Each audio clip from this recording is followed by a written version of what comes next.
Banking জ্বালানি খাত সংস্কারে আর্থিক সহায়তা দেবে বিশ্ব ব্যাংক ও আইএফসি, জানালেন অর্থ উপদেষ্টা। কারিগরি সহযোগিতারও আশ্বাস। সজীব ওয়াজেদ জয়কে অপহরণ ও হত্যা ষড়যন্ত্র মামলায় আত্মসমর্পণের পর মাহমুদুর রহমানকে কারাগারে পাঠিয়েছেন আদালত, ডিভিশন দেয়ার নির্দেশ।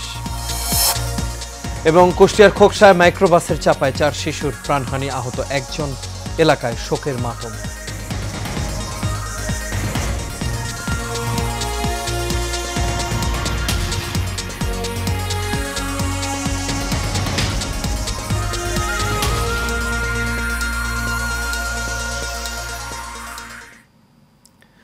সবাইকে স্বাগত এশিয়ান নিউজে। দর্শক, পুরো সংবাদ জুড়ে আপনাদের সঙ্গে আছি আমি আনোয়ার রাজা। তখন শুনছিলেন বিআরবি কেবল ইন্ডাস্ট্রিজ লিমিটেড সংবাদ শিরোনাম।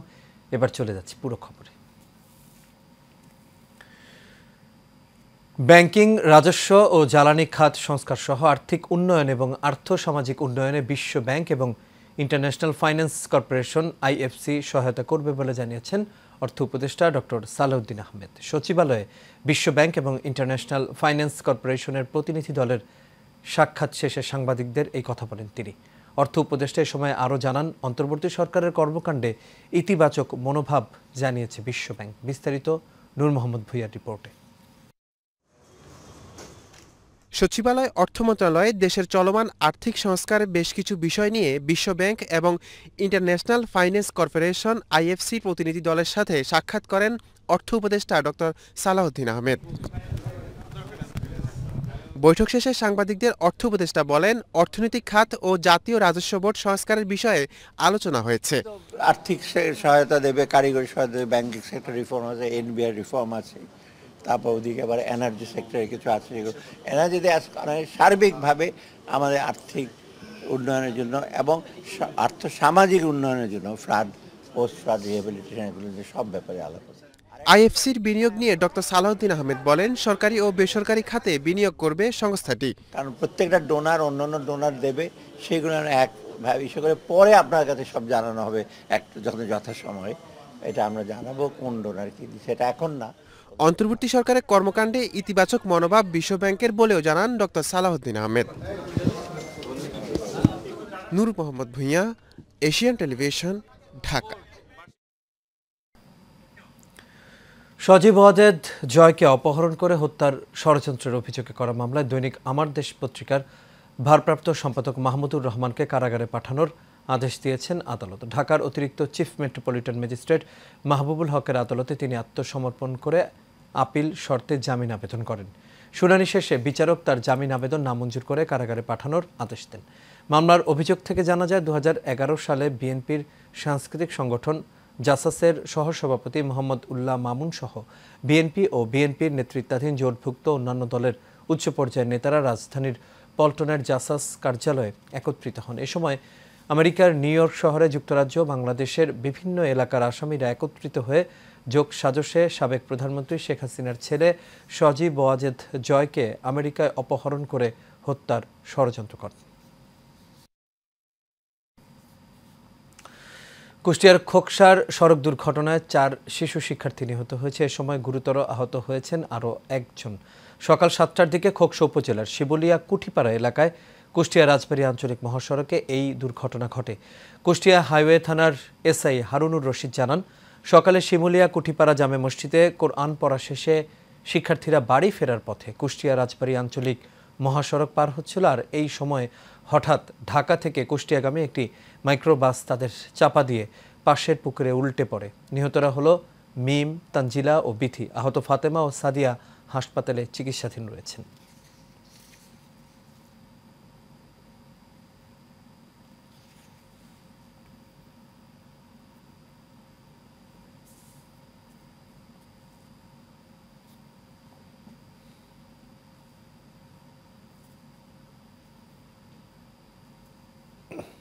যারা প্রশাসনের ঊর্ধ্বতন কর্মকর্তা আছে এবং সড়কের যারা বড় ঊর্ধ্বতন কর্মকর্তা আছে, কেন এই উচ্ছৃঙ্খলমূলক কাজগুলো হয়, এটা তো একটা সমাধান আছে।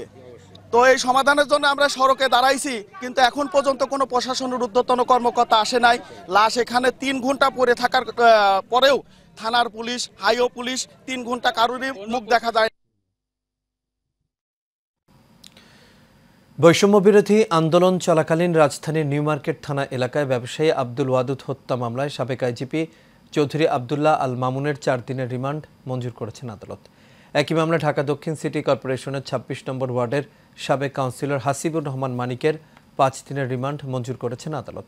রোববার সকালে কারাগার থেকে তাদের আদালতে হাজির করে পুলিশ। এরপর মামলার সুষ্ঠু তদন্তের জন্য তাদের 10 দিনের রিমান্ডে নিতে আবেদন করেন তদন্তকারী কর্মকর্তা। অপরদিকে তাদের আইনজীবী রিমান্ড বাতিল চেয়ে জামিনের আবেদন করেন। উভয় পক্ষের শুনানি শেষে ঢাকার অতিরিক্ত চিফ মেট্রোপলিটন ম্যাজিস্ট্রেট মাহবুবুল হক তাদের জামিন আবেদন নামঞ্জুর করে রিমান্ডের এই আদেশ দেন।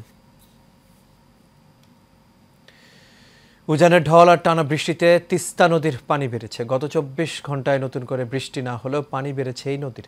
কাউনিয়া পয়েন্টে নদীর পানি বাড়ায় তিস্তার চরাঞ্চল সহ নিম্নাঞ্চলের বেশ কিছু এলাকা প্লাবিত হয়েছে।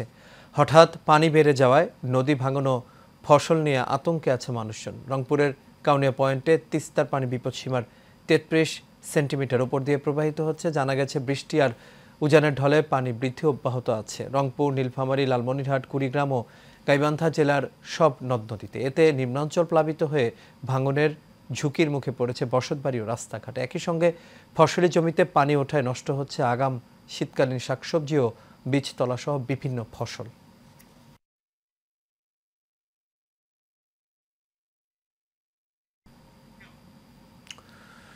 দর্শক, এই বিষয়ের খবর জানাতে এই মুহূর্তে আমাদের সঙ্গে রংপুর থেকে যুক্ত হচ্ছেন সহকর্মী বাদশা ওসমানী। বাদশা, আশা করি আপনি আমি শুনতে পাচ্ছেন। বাদশা, যেমনটি দেখছিলাম যে 24 ঘন্টায় নতুন করে বৃষ্টি না হলেও কিন্তু তিস্তার পানি বৃদ্ধি পেয়েছে। এই মুহূর্তে তিস্তার পানির কি অবস্থা দেখতে পাচ্ছেন আপনি?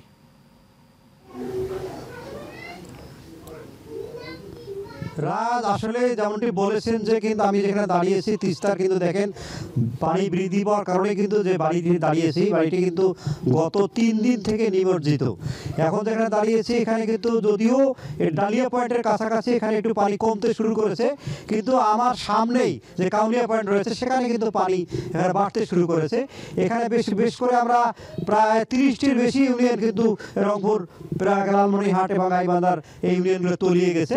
আমরা এখানে এসেছি বাড়িতে, তারা 3 দিন থেকে কষ্ট করছেন, তাই একটু তাদের মুখ থেকে শুনবো যে এখানে কি কষ্ট পাচ্ছেন, আপনাদের কি কষ্ট হচ্ছে একটু বলবেন তো। এখন খাওয়া দাওয়া 3 দিন থেকে নাই, চুলে টুলে সব গলি গেছে, দেখছি ভাসি গেছি।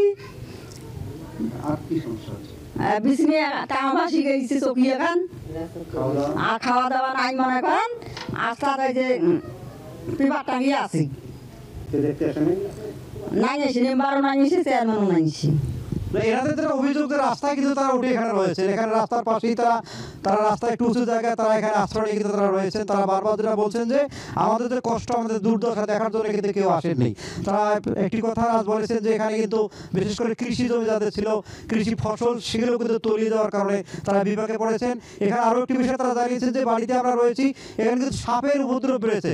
তারা রাতের বেলা কিন্তু তারা থাকতে পারছেন না। তাদের দেখা যাচ্ছে যে উঁচু জায়গায় যেখানে এখানে তারা বিভিন্ন ধরনের মালামাল রেখেছে, সেখানে সাপ এসে অবস্থান করছেন, সে কারণে তারা কিন্তু ভয় পাচ্ছেন। আর একটি বিষয় বলে রাখি যে আমরা যেখানে দাঁড়িয়েছি পাশে কিন্তু তিস্তা নদীর হুহু স্রোত। আমরা যেখানে দাঁড়িয়েছি নিজ দিকে কিন্তু স্রোত যাচ্ছে, যদিও উপরে বাড়ির হয়তো বা পানির ঢেউ বোঝা যাচ্ছে না, কিন্তু আমরা স্রোতে দাঁড়িয়েছি। তারা বলছেন যে স্রোতে তাদের বালু সরিয়ে গিয়ে কিন্তু ঘরগুলো তলিয়ে যাচ্ছে। তারা বলছেন যে এভাবে যদি পানি বাড়তেই থাকে, আবার যদি বৃষ্টি হয় তাহলে আর পানি বাড়বে। বিশেষ করে তারা বলছেন যে উজানে পানি বাড়ার কারণে বা ভারত গেটগুলো খুলে দেওয়ার কারণে, তিস্তা গেটগুলো খুলে দেওয়ার কারণে তাদের পানি বাড়ছে। এবং এটা আমার পিছনেই যে রয়েছে, এখানে যদি তিস্তার মহাপরিকল্পনা বাস্তবায়ন করে এখানে যদি একটি স্থায়ী বাঁধ নির্মাণ করা হয়, সেক্ষেত্রে হয়তো এই বাড়িগুলো রক্ষা পাবে। তবে এখানে আর একটি বিষয় লক্ষ্য করেছি আমরা, রাস্তার সাইডে যেখানে বাঁধ রয়েছে বা সবুজ সমারোহ সেখানে দেখা যাচ্ছে, পানি নামতে পারে নেই, সেখানে সবুজ সমারোহ, আবার যেখানে পানি উঠেছে সেখানে তারা ধ্বংস হয়ে যাচ্ছে। তারা বলছেন যে এই বছরই কয়েক দফা তারা বন্যায় কিন্তু নিমজ্জিত হয়ে তারা এভাবে বাড়িঘর অনেক উঁচু করার পরেও কিন্তু পানি উঠছে, সেখানে সরকারের পক্ষ থেকে কোনো পদক্ষেপ নেওয়া হচ্ছে না। তারা বারবার বলছেন যে আমাদের বিষয়ে যদি সরকার কোনো পদক্ষেপ নেয়, তিস্তার মহাপরিকল্পনা বাস্তবায়ন করা হয়, এই অঞ্চলটাকে যদি তারা এই তিস্তা মহাপরিকল্পনা বাস্তবায়ন করে যদি এই মানুষের লাঘব দূর করার চেষ্টা করে, সেক্ষেত্রেই তারা কিন্তু একটু সুখে শান্তিতে থাকতে পারবে। যদিও 3 দিন থেকে তারা নিমজ্জিত, কোনো ধরনের ত্রাণ না আসার কারণেই তারা কিন্তু শুকনো খাবার খেয়ে তারা দিন পার করছেন। তারা বলছেন যে বিশেষ করে তাদের গোখাদ্য রয়েছে, গরুর জন্য সেগুলো পাওয়া যাচ্ছে না।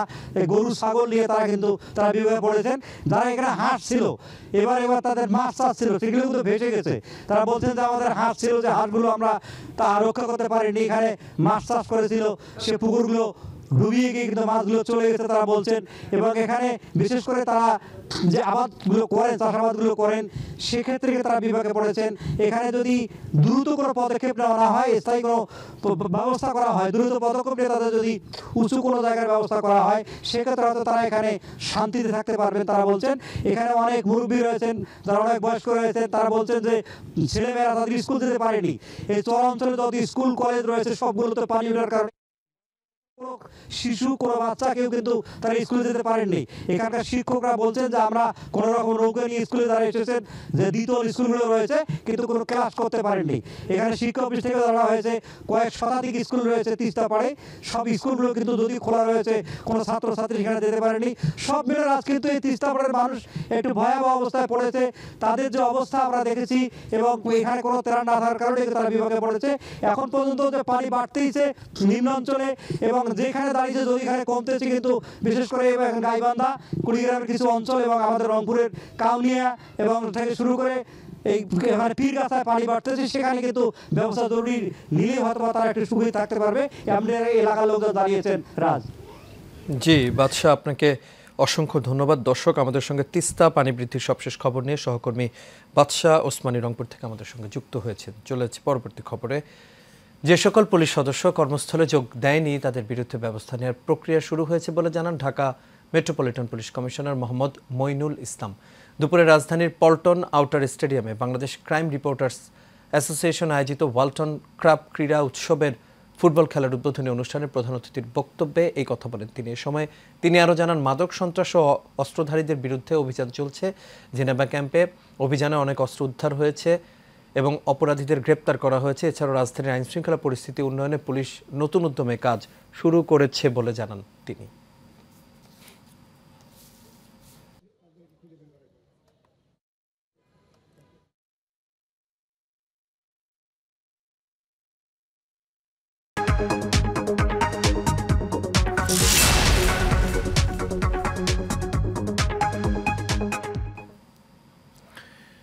তৈরি পোশাক শিল্পে প্রথমে ছাত্র আন্দোলনের প্রভাব, পরে নানা দাবিতে চলা অসন্তোষের কারণে বেশ কিছু কার্যাদেশ বাতিল করেছে বিদেশি ক্রেতা প্রতিষ্ঠানগুলো, যার ক্ষতির পরিমাণ প্রায় $300 কোটি।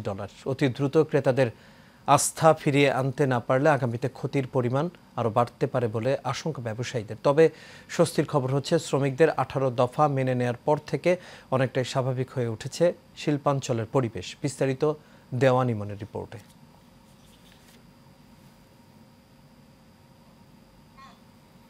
শিল্পাঞ্চল সাভার আশুলিয়া। মূলত আন্দোলনরত পোশাক শ্রমিকদের সকল দাবি একসাথে মেনে নেওয়ায় ফিরেছে কর্মচাঞ্চল্য।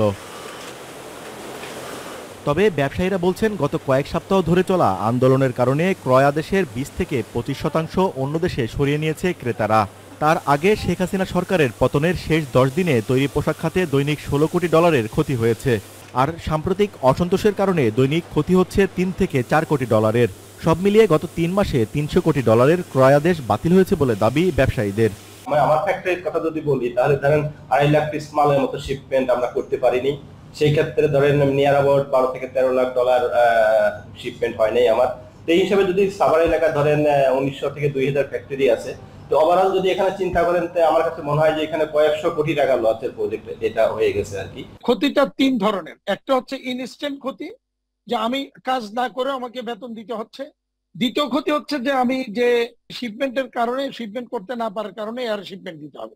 লং টার্ম ক্ষতিটা আমি যদি এই লেট উইন্টার এবং নেক্সট সামারের অর্ডার হিসাবে আমলে নেই, তাহলে সেখানেও প্রায় $3 বিলিয়ন মতো আমার রপ্তানি আদেশ অন্যত্র চলে যাচ্ছে।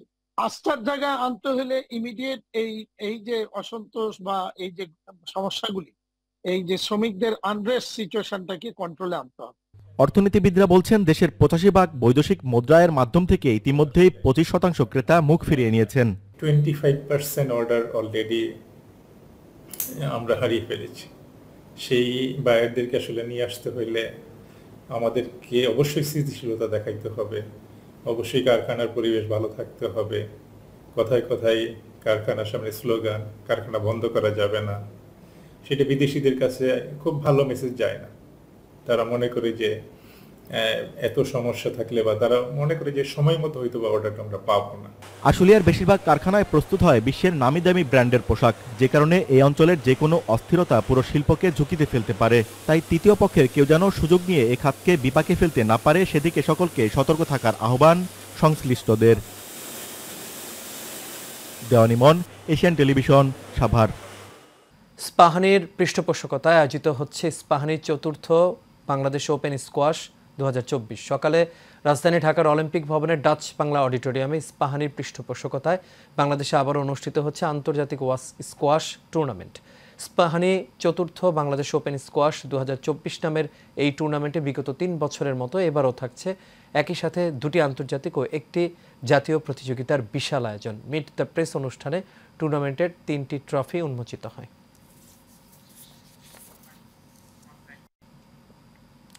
আর এর সাথে শেষ করবে এশিয়া নিউজ। তবে যাবার আগে বিআরবি কেবল ইন্ডাস্ট্রিজ লিমিটেড সংবাদ শিরোনামগুলো দেখে নেব দর্শক আরও একবার।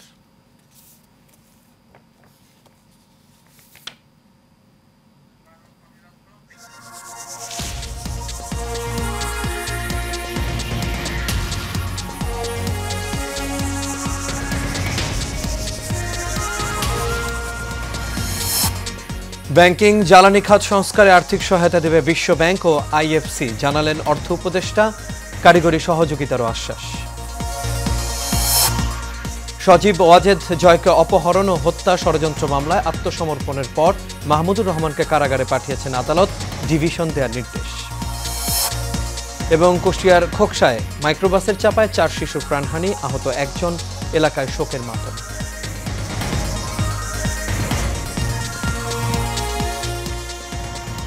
দর্শক, এই ছিল আমাদের এখনকার আয়োজন।